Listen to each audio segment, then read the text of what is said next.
We start another music. Yeah, we've got some people online. Yeah, a few people. Welcome all. Probably wondering it's a different person sitting in this seat. So we granted leave to Lynn to go and have a break. Welcome. So Lynn told me that you were talking about, for those of you who don't know, this is Gulshan. We run the program together. So last week, Lynn was saying that you were talking a bit about Swadhisthana, the second energy center. So I thought we'll talk a bit about wisdom, which was the first energy center. And then I thought it's a good topic because, so for those of you who don't know, Shri Mataji has given heaps of lectures. Some lectures are not of that great quality because, let's say, it was recorded in 1981. The AV systems were not that mature and people were not recording them nicely. But we found the voice quality was not great. But then somehow we managed to sit through and listen to it. And the advice was gold. I've never heard that speech before. So we thought we'll touch base on wisdom again, even though we talked about it in the first class. I wrote a few points because they were so good. And lest I forget, I've got a few down. So yeah. As you notice, Gulshan is well prepared usually. Yeah. So one thing about wisdom is confused with knowledge. Welcome. Hi, welcome. It's confused with knowledge. And for example, ChatGPT does not have wisdom. So you can give all sorts of good things or all sorts of nonsense. It will find what it needs to find and it'll tell you, it'll give you advice. Nowadays, they call them hallucinations. So only humans have the ability to use wisdom. So in that speech, Mataji was talking about wisdom in a very basic sense. So she was talking about these birds that come from Siberia. Siberia to Australia. Yeah.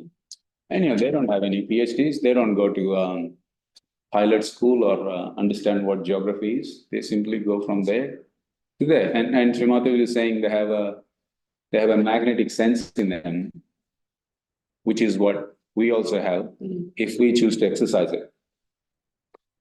So in that speech, she was, help me if I'm quoting it wrong, Gulshan, that our fulcrum, if it is aligned to the center of gravity, it gives us the ability to exercise wisdom. I might be paraphrasing a bit, but that's quite a thing, really. Like, what does that mean? Aligning our fulcrum to the center of gravity. So that is all nice. Okay, yeah, Shri Mataji said that, and it's good. But how do we get there? I mean, all these different incarnations over a continuum, like starting from Raja Janika latest to Shri Sana. These are what we call gurus who told us the morals, right morals. So they've said that, and we have read those, and we still act, to put it very gently and nicely, pretty stupid sometimes. So how do we do that? Is that we like wisdom. Then so a lot of people have talked about these sort of things. One other person who talks about this is C.S. Lewis. He was talking about dinner. So in the modern world, we talk about calories and nutrients and vitamins and proteins. What does food have? But mankind has been eating dinner before they know all this knowledge. So it's basically very simple wisdom. You are hungry, go find food. So what we confuse ourselves is that in the modern world, that the wisdom has existed before the knowledge. If you say the knowledge of nutrients and vitamins and proteins and all these things is knowledge, the basic emotion of hunger comes from wisdom. Nobody teaches. People don't go to college to know that they need to be hungry. In fact, it's the opposite. If you have too much knowledge, you want to suppress hunger because you're worried about how many calories you're eating, like that sort of thing. So I was thinking, Gulshan, Shri Mataji talks about this, and then she, in a different speech about wisdom and why Sahaja Yoga is interesting. So I thought we'll play that speech, and then you can give self-realization straight after. Oh, okay. May I just quickly point out, we're talking about wisdom, and how does that relate to this meditation? Or what's the connection between having wisdom to Sahaja Yoga meditation? So just very briefly, if I could go across that, Shri Mataji is the founder of Sahaja Yoga, the lady in the photograph. In 1970, she started this en masse meditation. So this meditation is about being in balance, about not being either of our extremes of personality. So some people tend to get quite reactive, and then they get quite emotionally wound with situations and circumstances. They get quite depressed, or they get really agitated and dominating. Those are the two extremes. And that's where, when we get so wrapped up in those personalities, we're away from our balance. And once you come back to balance, that's where you pull yourself and reflect and see, am I doing the right thing? And that is where wisdom actually establishes itself within us, when you're able to pull back and take note of your reactions, where you are with your emotions and how you're reacting to the people around you. That's quite a basic way. And so this meditation keeps us in balance. It shows you where you are, and you feel that on your fingertips, on your hands, and also on the chakras, those little balls on the central channel. Those are the chakras, milestones of our evolution within us. And each chakra has a quality that mankind had to pass through. Wisdom, interestingly, is the very first one at the base, number one. So that is the keeper of everything that mankind is today. The quality of wisdom was the only quality that was present before everything was established, or anything was established. So Sahaja Yoga helps us to enhance our wisdom. And now I'll pass on to you. I just remembered this one, Gulshan, where in that speech, Shri Mataji is talking about the wisdom is here. Yes. You want to talk about that? Oh, okay, sure. And quite interestingly, Shri Mataji gave this analogy of a hand. So our hand, you see those various numbers on the hand. So each of those fingers correspond to the chakras within our body. So for instance, the thumb is to do with the energy center, which is number 2. And so each of those correspond to the chakras within us. So if there is a problem in your chakras, you will feel it on your hands. Digressing a bit, but coming back to Shri Mataji's really lovely way of explaining, she had a hand and she said each of these fingers stand for a chakra. The wisdom part is just here. So it doesn't have a fancy finger saying, you know, this is the wisdom finger. There's actually nothing that shows that apart from that little point here. But this is the area which controls the movement of our hand. So if this was not working very well, we would have trouble operating our fingers. So again, in a baser way, the very basic chakra within us, which is wisdom, purity, innocence, that's the base that forms our personality. And Sahaja Yoga helps us to keep ourselves in balance again. Flicker is coming on the screen. Oh, And I believe you're going to play a talk. yeah, I will. Okay. Right. So if I can just request everyone to take your shoes off, and you can just leave them here, Surubi, that's fine. Yeah, that's fine. And just open up your hands. Our hands, we will go through a realization process a bit later, but we receive the information on our hands. They become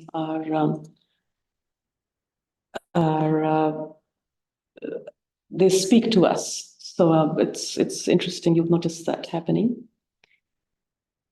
Yeah. Can you switch on the monitor, Surendra? And I'll get out of the way.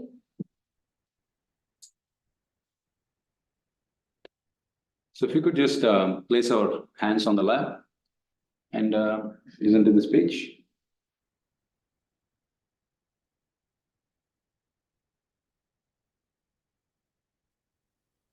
I bow to all the seekers of truth.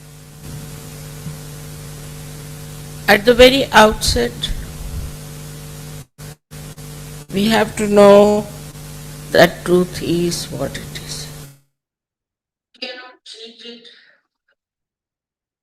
We cannot conceptualize it at this human state.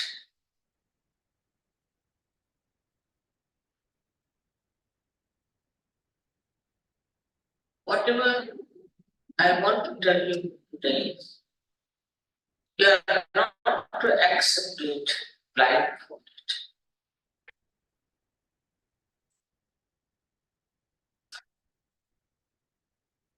But you should have an open mind of a scientist.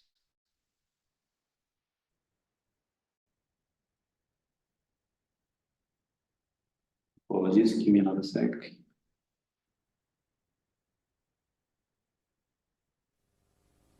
I bow to all the seekers of truth.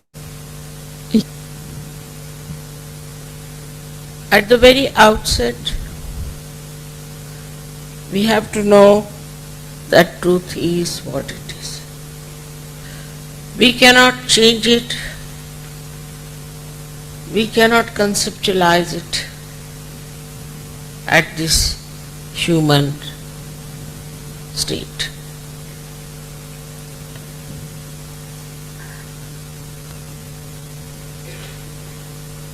Whatever I want to tell you today, you are not to accept it blindfolded.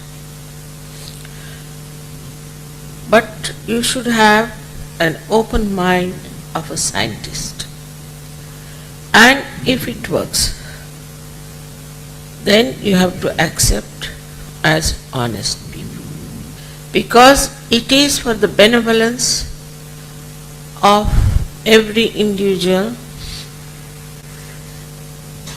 and for the benevolence of your country and for the benevolence of the whole world. These are special times when we are born. I call it as a blossom time, where many seekers of truth are born. But they have to know first of all what is the truth. First thing is that you are not this body, this mind, this intelligence, this ego, these conditionings. But you are the pure spirit. The second truth is that there is a subtle, all-pervading power of divine love. And this power does all the living work. We see these beautiful flowers and we take them for granted. We don't even think that it's a miracle. How from one seed these flowers have come. Also, who runs our heart? Doctors will say autonomous nervous system. But who is this auto? We have science, but it cannot give us answers fully. It cannot answer why are we here on this earth. It cannot answer what is our purpose of life. It cannot tell you about totality. So we take to religion.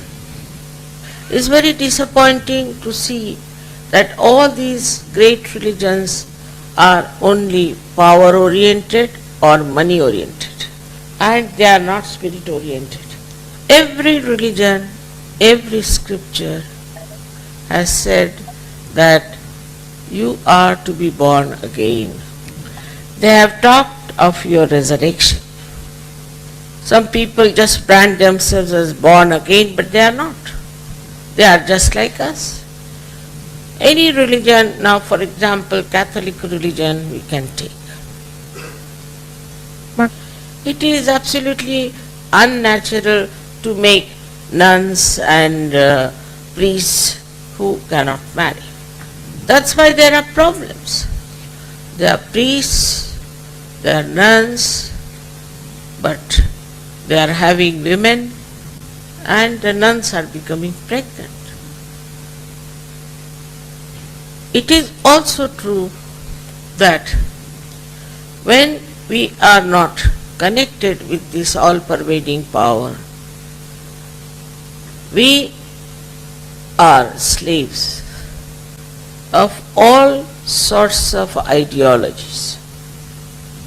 An entrepreneur can enslave us. If, for example, he starts very tight pants, so everybody loses his personality, his identity, and starts wearing the same, till they develop varicose veins.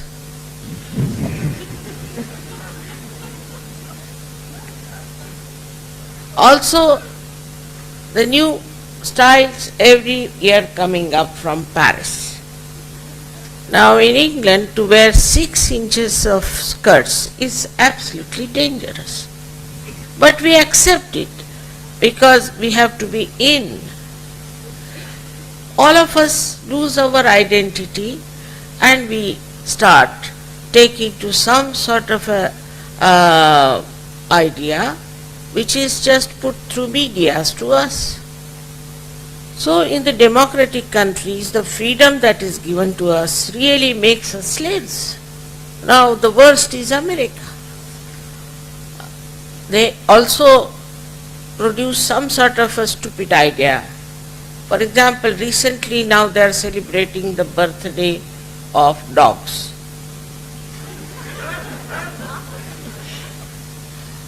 If that is not so, now they have teddy bears which have got birth dates. And very seriously they believe in it. Such idiotic things if we are doing in our freedom, where is our wisdom? For example, a lady marries 8th time or 9th time, and there are 4,000 people, more than you, 4,000 people watching her going to honeymoon, and there are 10 helicopters which are hovering around, and they are parachuting down with the cameras, and they fall on the trees or they fall on people. America is supposed to be the greatest democratic country. If you go there, you can't even wear your wedding ring. The people might kill you for that. So, where are we going? There are diseases like AIDS and schizophrenia, all kinds of diseases. And nobody has any solution. The children are becoming murderers,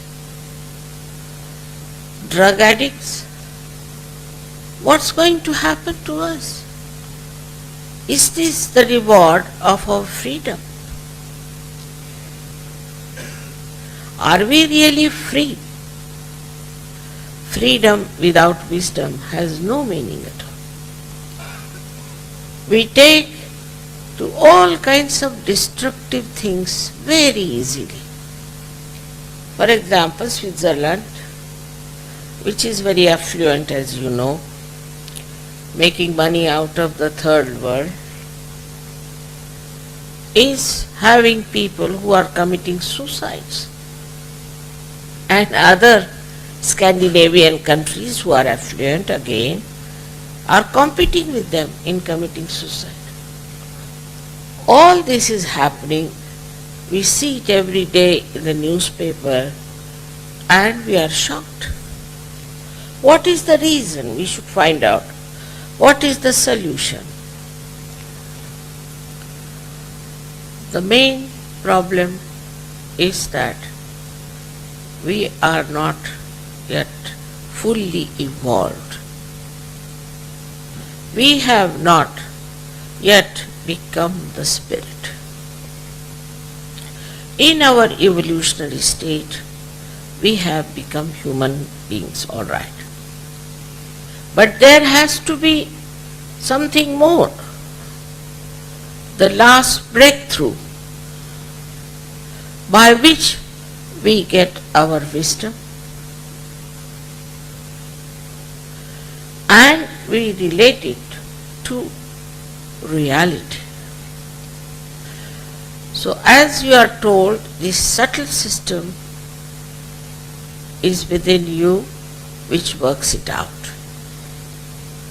It's within all of you. It is placed in the triangular bone which we call as sacrum. That means the Greek knew it's a sacred bone. So there is already placed within us a power by which we can ascend and become one with this all-pervading power. Now in the West, the whole civilization has grown big, very big. But for this big tree, we should know our roots. And the knowledge of the roots, if it comes from East, why should we mind? For a saint, East and West doesn't exist. The solution lies in understanding what we are. And that is very simple, very easy to get it. Sahaja means born with you. Is the right to have this yoga meaning the union with this all-pervading power of divine love. Like this instrument here, if it is not connected to the mains, it has no meaning, it has no identity. In these modern times, even to talk about God is out of date. But now the time has come to prove the existence of God. Sahaja Yoga is meta-science, where when you get connected with this all-pervading power, you can feel the absolute truth on your fingertips.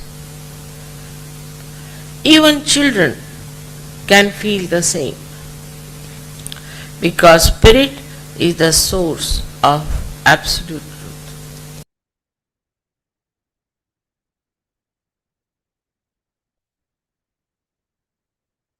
So the realization process. Sure. So we've gone through the realization process. This is something that is not brand new. It's actually very, very ancient. It's just Shri Mataji's made it so easy for us to get it effortlessly, and she used to do this en masse. Our realization is basically going through the awakening of the mothering energy, as Shri Mataji talked about, the mothering energy called the Kundalini, which resides in the sacrum bone, the triangular bone at the base of the spine. And it's very easy to awaken, so we'll just place our feet flat on the ground, hands, palms up in our lap. The left side, where I very briefly mentioned, we have the two sides within the human body. The left side, or the side on our left side, which is to do with our emotions and feelings, and then the bit on the right side, which is the yellow line on the chart as well, is to do with our active side. So it's the sun and the moon, similar situation. And so we're going to use our right hand, which is the side of action, and place it on various parts of our body on the left-hand side. So this is going to be placed on various chakras within our body, and then we're going to enhance the energy.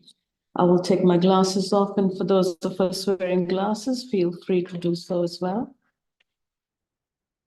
Now, it's a very personal experience, and it is entirely up to you and your desire to receive it. So we can't necessarily say, you're going to feel quite good and you're going to feel even better. It is entirely how much you yearn for it and how desperately you want it. So it's a very personal experience. So just close our eyes. And please be very comfortably seated wherever you are, shoes off, of course. And we're going to place our right hand on the left-hand side of the body, on the heart. And I will talk through the parts of the body so you can close your eyes, because it just helps to bring our attention inside so we're not getting distracted. So with our right hand on the left side of our heart, here we are going to address all our questions silently to the Kundalini, the mothering energy within us. So just please ask yourself, Mother Kundalini, what is my purpose on this earth and who am I? This is where we begin our journey for our realization. And just move your right hand again on the left-hand side under the heart area on the upper part of the rib cage. And here we are going to ask another question to ourselves. Am I my own teacher? Am I my own master? Or do I rely on other people's opinions of me? Am I my own master to know what is right for me?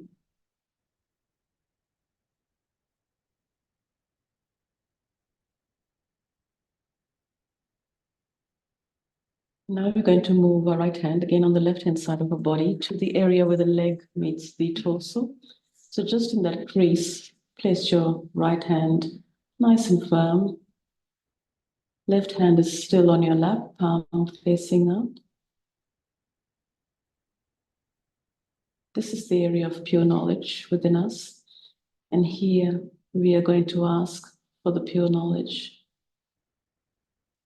And we're going to address the mothering energy within us, Mother Kundalini. Please give me the pure knowledge. And we achieve that pure knowledge with our desire, with our ardent desire. Please ask a couple of times quietly, Mother Kundalini, please give me the pure knowledge. Mother Kundalini, please give me the pure knowledge. And the pure knowledge that we are asking is to know the state of the chakras within us, the condition of the chakras within us, which does get reflected on our hands, and especially on our fingertips.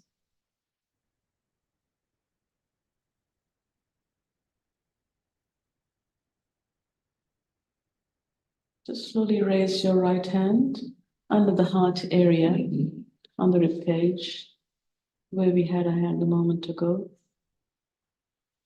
And here we are going to affirm a few times. Mother Kundalini, by your grace, I am my own teacher. And Mother Kundalini, by your grace, I am my own guru. I am my own guru. I am my own guru. We're trying to strengthen that quality of being your own master, where you don't have to rely on other people to tell you what to do, to tell you what to think, what to wear, what to eat.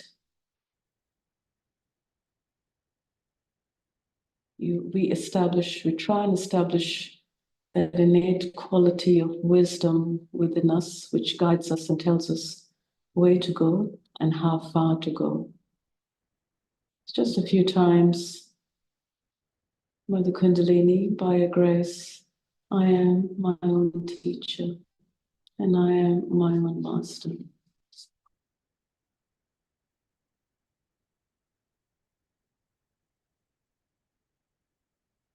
Place your right hand again back on your heart on the left-hand side.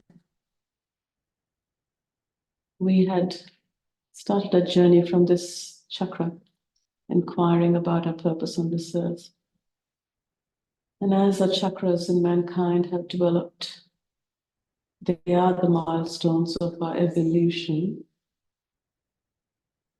And this is where we are meant to be the spirit.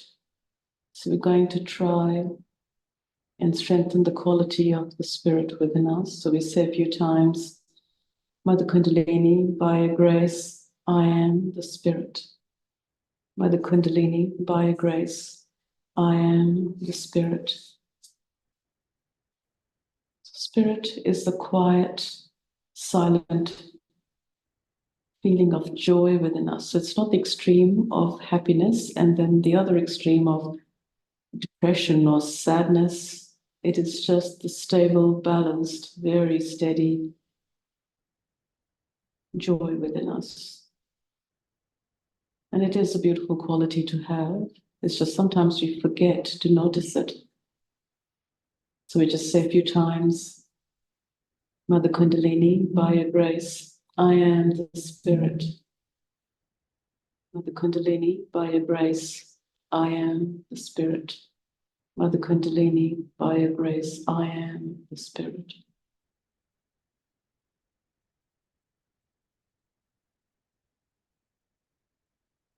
And now place your right hand on the left-hand side of your neck. And as you do that, just move your head towards your right shoulder. So our left hand is on the left side of our neck. And just move your head towards your right shoulder so it allows your hand easier accessibility around your neck. And this is the area of guilt within us. And a lot of us, for no reason at all, or just out of habit or family upbringing, we tend to feel quite guilty about situations and circumstances having had nothing to do with it, but we just tend to feel guilty. And feeling guilty is not a good thing because it stops our Kundalini from rising. So we're going to say a few times, Mother Kundalini, I am not guilty. I am not guilty. Confidently, I am not guilty. I am not guilty. I am not guilty.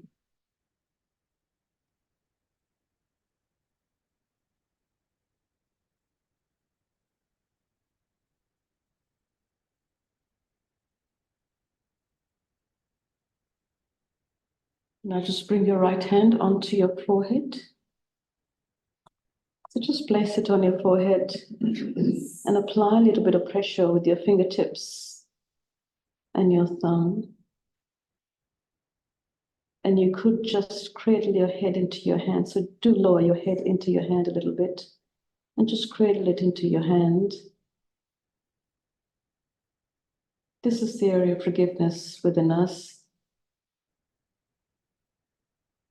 And here we are going to establish the quality, really important quality of forgiveness within us. So we say a few times, I forgive everyone. So you don't have to think of any particular person or a situation or a circumstance. In general, I forgive everyone. I forgive everyone. I forgive everyone.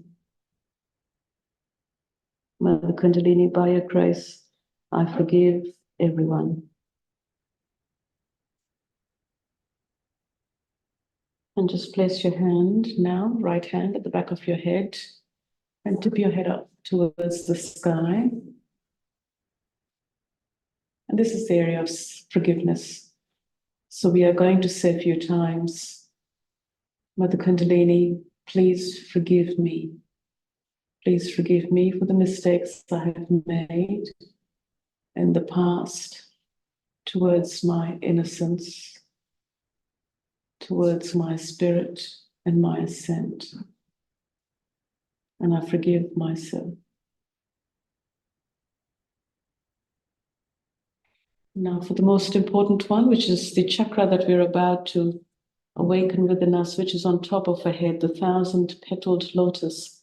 There are so many names described in our scriptures, the moksha, achieving our self-realization.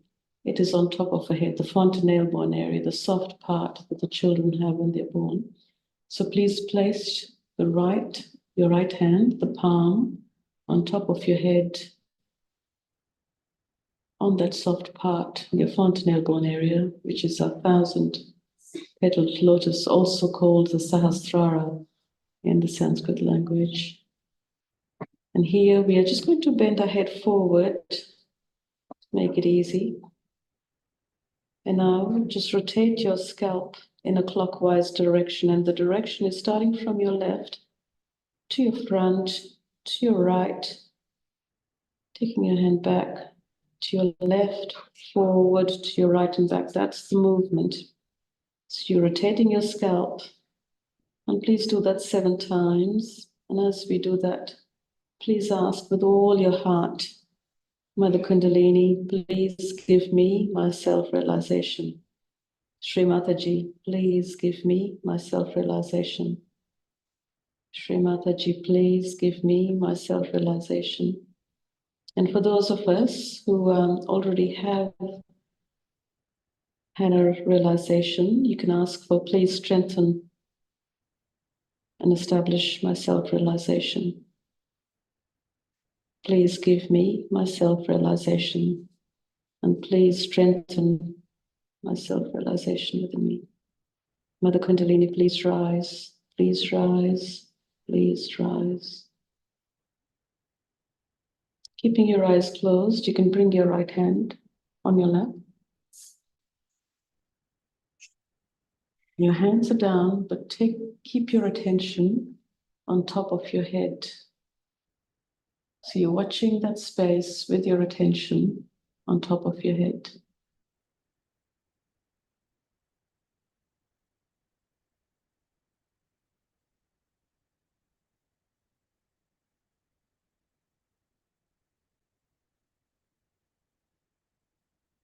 And just see how you feel on top of your head. If you feel a very gentle, cool, breath-like movement on top of your head, that is the Mother Kundalini that has awakened and come through your Sahasrara and given us our realization. If you feel on the palms of your hand, very gentle, cool,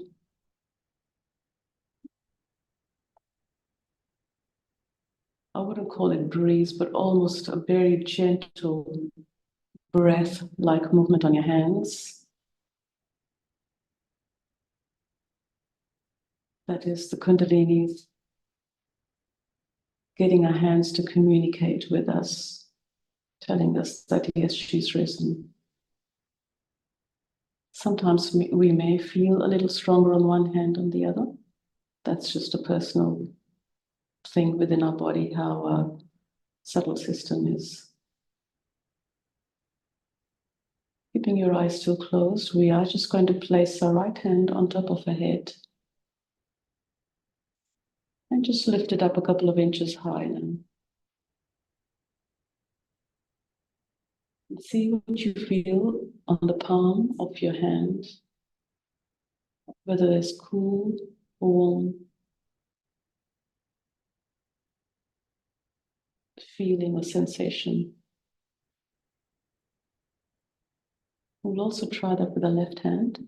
So place your left hand on top of your head and just very slowly lift it up a couple of inches up high.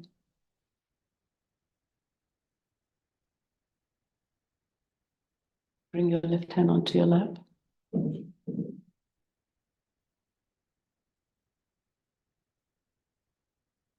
And just very slowly, if you open your eyes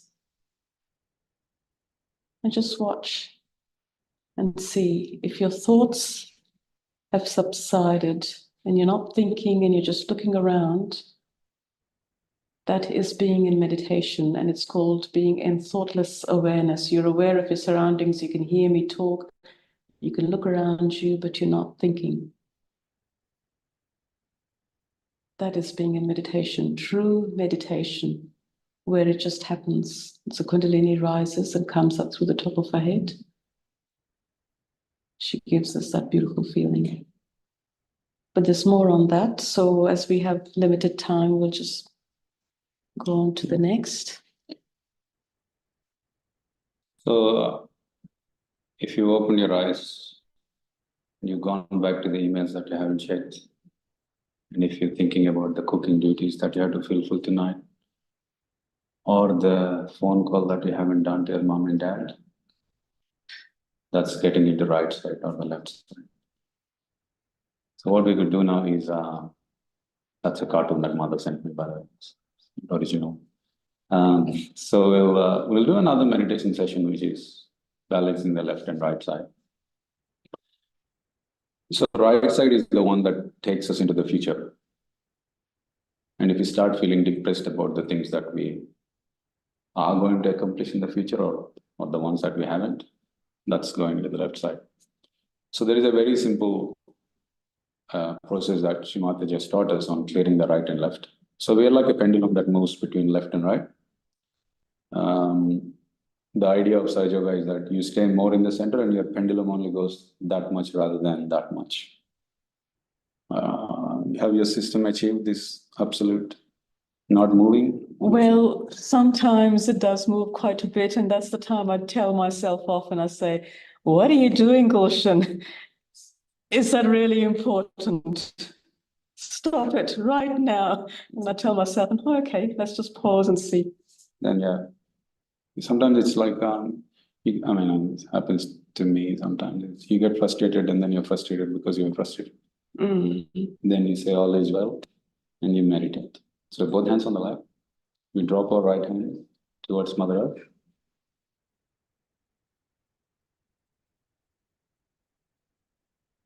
So after a couple of minutes, I'll stop talking and then I'll play some music. And when we are playing music, you just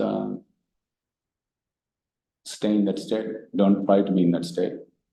If thoughts come, we just say, not now. Don't let the thoughts take you hostage. You just simply ignore them.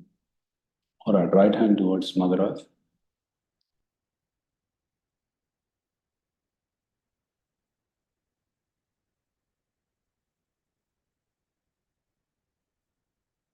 Addressing the motherly wisdom you have within yourself, thanks to Mother Kundalini.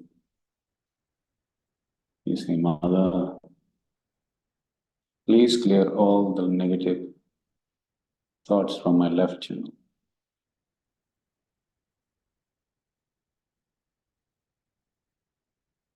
Mother, please let me detach from the laziness and sloth in my left channel.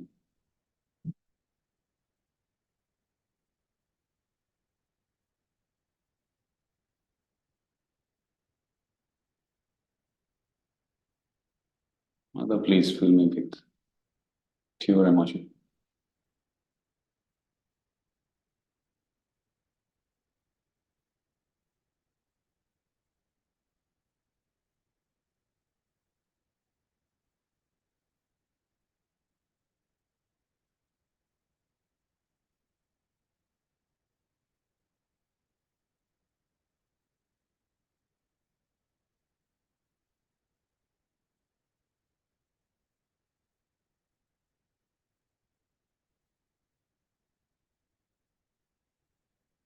Now, as you have requested those things, observe how you are feeling on your left arm.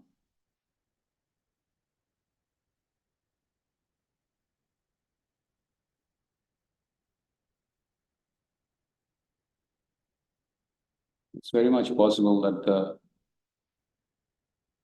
the gentle breeze that Gulshan was talking about before has become more intense.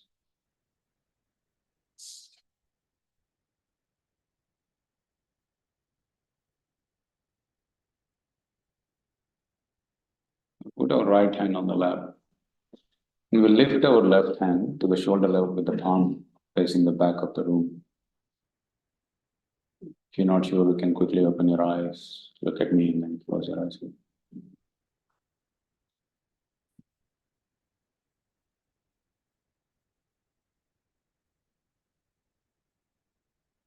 You say, Mother, please help me so I don't indulge in the future.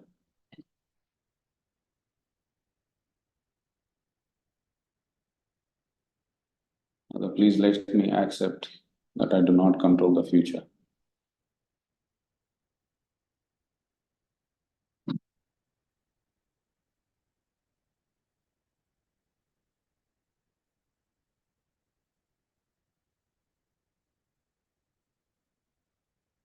So please remove all the hate from my right channel.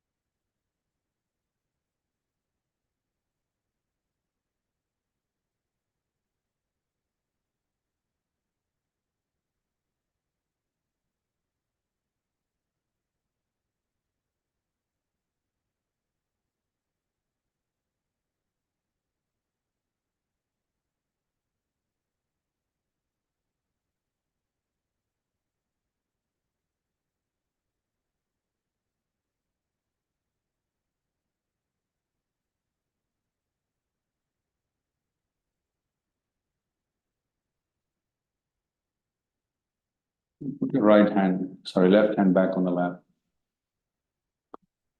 With your right hand, place it on top of your head.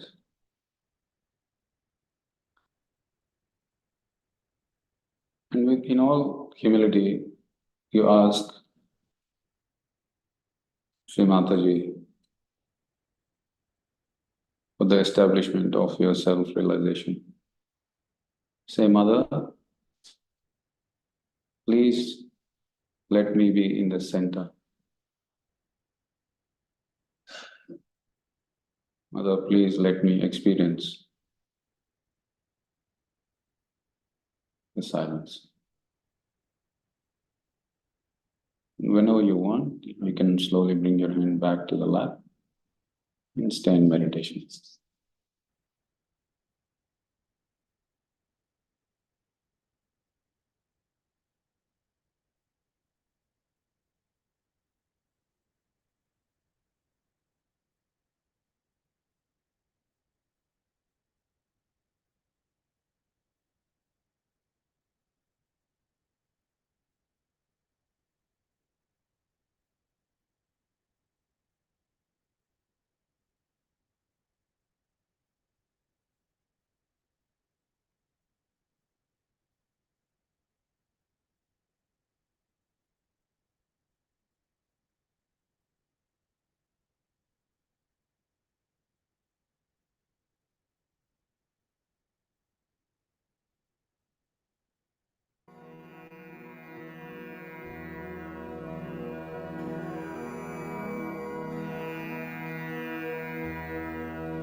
With our eyes closed, let's observe how we are feeling on our palms and on top of the head.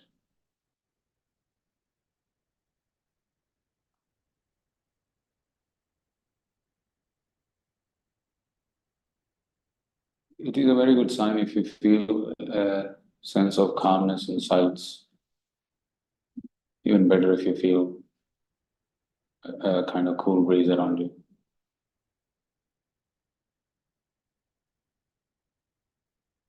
This can take some time for some people. So, Gulshan, do you want to show how to start and finish meditation? Sure. So this is one physical exercise or a ritual that we do in Sahaja Yoga, so to speak, but there is a reason for it. It's called raising a Kundalini and placing an Bandhan. So you would do that at the beginning of the meditation and then at the end.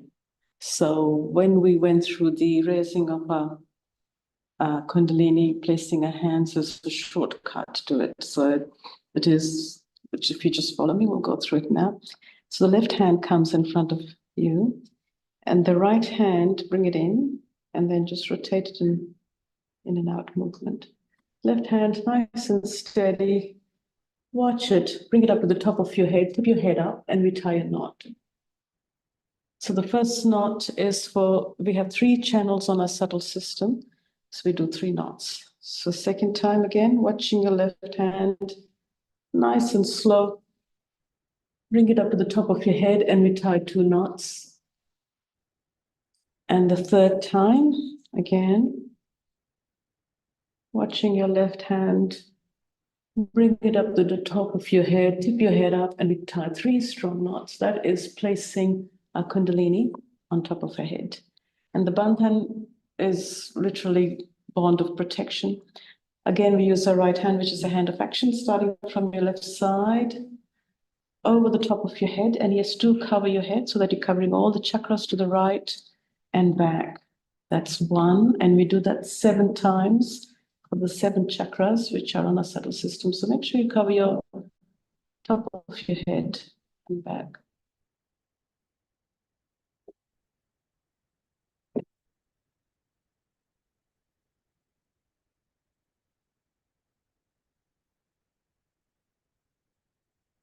Okay. If you have any questions, Surabhi, now is the time to ask. Online too, if you have any questions, please send them across, and I'm sure we can all, or definitely Vara can answer them. Yeah, we are a bunch of wise people. So, Gulshan, the thing that people have usually is, what do we do from now on, especially the ones who have come for the first time. I was thinking, first thing to do is not overthink it. Did you want to say your bullets that you were going to say? Oh, those were actually for different things. So, rather than complicating things, I'm going to keep it very simple. What to do now? So you've had this incredible awakening within yourself, and it's been achieved really easily. But please don't doubt it's important just because you got it really easily. Now the plan is for you to go home and nourish it and nurture it. And it is up to you now. I mean, of course, come back here every week and we'll help you. But during the week, you could, if you can, even for 5 minutes, raise your Kundalini, place yourself in a bandhan, find a nice spot and just sit, not thinking about work, not thinking about next year's holiday, but no thoughts. And sometimes it takes a while. And of course, you have to say no thought. And just get to a spot where you're not thinking. And if you do have thoughts coming, that's common. We all face that. You just have to not engage with them. So 5 minutes of quality, quiet time where you're thoughtless and your attention is on top of your head. And if you can do that every day, again, I like to do it first thing in the morning before mind gets busy and phone grabs you. But again, varies. Some people do it at lunchtime, some people do it after work, but just this is self-love. Love yourself enough to give yourself 5 minutes to help bring yourself. And before we just quickly finish, why is it important to be in thoughtless awareness? That's something we could perhaps explain quickly. So the theory is when we are living our life, all these impressions are formed. So let us say you're walking on the street, somebody who looks green yelled at you or smashed you. Then it creates an impression, green people are bad. I'm not saying white or black, that's stupidity. And then every time you see a green person or a green mask or green color, you start to think, oh, green means bad. And we're constantly having these impressions on us. And you can read 100 books and say, oh, you can decondition yourself and read these books and stuff. It just doesn't work. Only when you're in thoughtless awareness, these impressions are cleared and you actually reach your true self, which is where your highest potential as a human being or as a whatever you choose to do happens. I can explain more like that. I was just also going to mention, sorry, I'm interrupting here. Also, if you're not thinking, that is the only time the Kundalini can actually rise up. And she pushes away the ego and superego and pushes your thoughts away. And it is really important to bring the Kundalini and let her rise up, because that is when your chakras get nourished and cleansed by the mothering energy Kundalini. If you're thinking, then she can't cross the number 6 chakra, and you're just stuck here thinking, reacting, planning. So it is really important to be in thoughtless state, so the Kundalini comes up and your meditation gets stronger, and wisdom, which we talked about, all those qualities start to manifest within ourselves. But we won't talk too much. It just No, I think, I just caught on to something you said, just give yourself 5 minutes. Just to learn a thing like guitar takes years, right? You don't sit there and finish it in 5 minutes. So give yourself time. If it takes 10 minutes, it takes 10 minutes. It takes 15, it gives 15. So allocate some time for yourself, really. Because we do say it's short, it is short, but again, only you know how your system is on a given day. So if it takes a bit longer, take a bit longer. I mean, we binge watch TV shows for 3 hours, so we should be able to give 10 minutes to ourselves. So that's what. There's a question online. Wow. okay.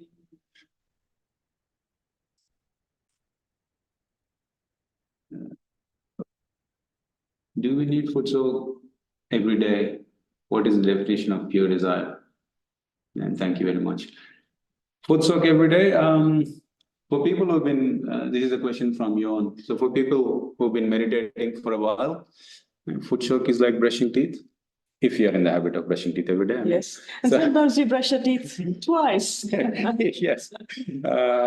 Yeah, so that is that is true. Twice. It again, so short question, short answer.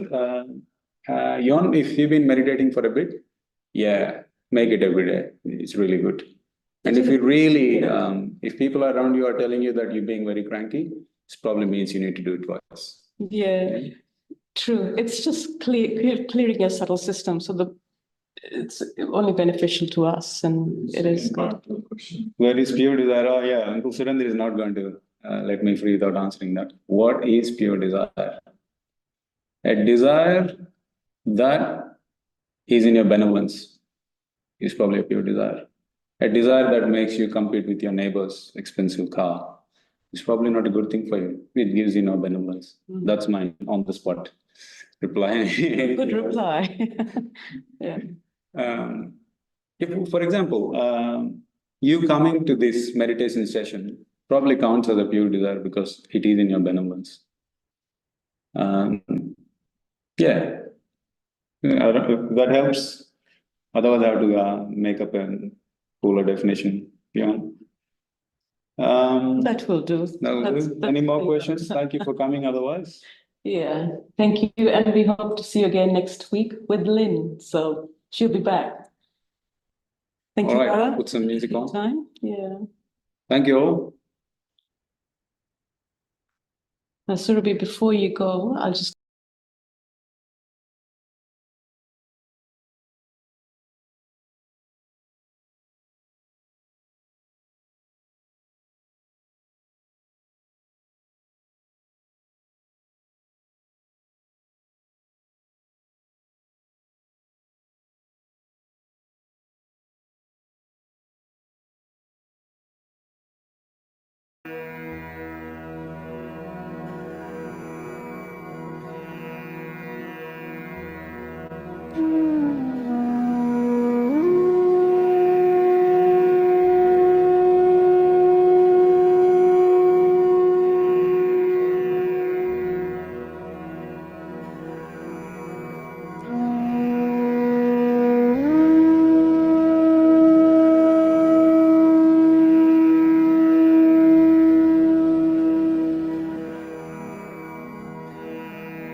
you.